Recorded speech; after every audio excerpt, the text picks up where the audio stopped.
Olá pessoal do nosso canal, tudo bem com vocês? Nosso canal está chegando com mais um vídeo. Uma das maneiras de você instalar o Drive no seu computador é de uma forma manual. Esse PC aqui, eu acabei de formatar ele, então eu vou explicar para você como é que eu faço a instalação manualmente desses Drive. Vamos aqui fazer um exemplo do gráfico de vídeo. Eu vou chegar aqui no gerenciador de dispositivo dessa máquina. Vocês têm que estar conectado na internet. Se você não estiver conectado, você não consegue fazer a instalação manual. Vamos lá, vamos chegar aqui, já estou aqui no gerenciador de dispositivo. Esse aplicativo de gerenciador de dispositivo fica do lado direito em algumas versões do Windows. Em outras, vem aqui desse lado esquerdo. Vocês clicam aqui em gerenciador de dispositivo. Chegamos aqui. Podemos analisar aqui que os drives estão instalados. Eu vou atualizar o meu gráfico de vídeo, que esse aqui está como genérico.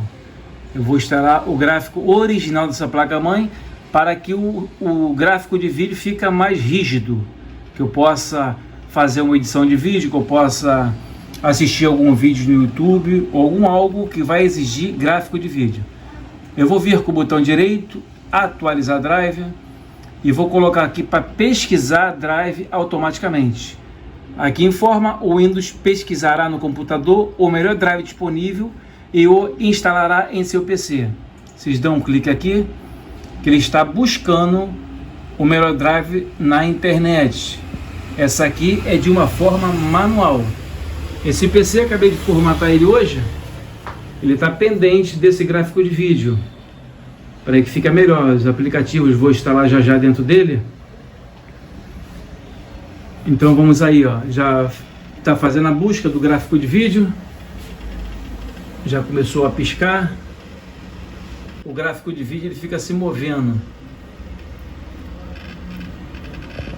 Às vezes é rápido e às vezes demora um pouco. Mas o importante é que faça a instalação do gráfico de vídeo. Pessoal, aproveitando o embalo, se inscreva no nosso canal. Ative o sino para que você possa receber as notificações do YouTube quando a gente postar um vídeo. Dúvidas, perguntas e sugestões, deixe na parte de baixo do comentário. Está aqui então, fazendo a instalação do gráfico de vídeo.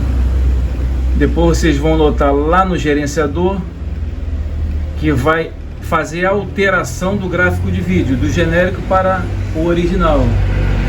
Puxar para o lado aqui, vocês podem notar aqui que por enquanto está o adaptador básico da Microsoft. Está piscando o vídeo. Vamos deixar que ele vai ser atualizado. Então tá aí, pessoal. O Windows atualizou seus drives com êxito. Você pode fechar aqui. Então aqui vocês podem notar que esse drive então ele foi atualizado. Você pode atualizar e instalar o seu drive numa boa, de uma forma manual. Mas você, pessoal, tem que estar conectado na internet. Você offline, você consegue pelo Drive Pack Solution. Eu tenho um vídeo no canal ensinando como é que baixa da internet, mas mesmo assim você vai precisar de uma internet. Se você não tiver internet no seu computador, você tem que entrar em outro computador, acessar a internet, baixar o Drive Pack Solution, copia para o pendrive, aí depois você executa ele offline para você poder fazer a instalação. Tem muito vídeo no canal como é que instala os drives, pelo Drive Pack Solution, pelo Drive Booster, esses dois que eu instalo offline e o outro online. E esse aqui manual, vocês têm que estar conectado à internet. Então esse foi o nosso vídeo de hoje, pessoal, de como instalar Drive. E amanhã a gente volta com outras dicas, truques e macetes de PC. Tchau, pessoal!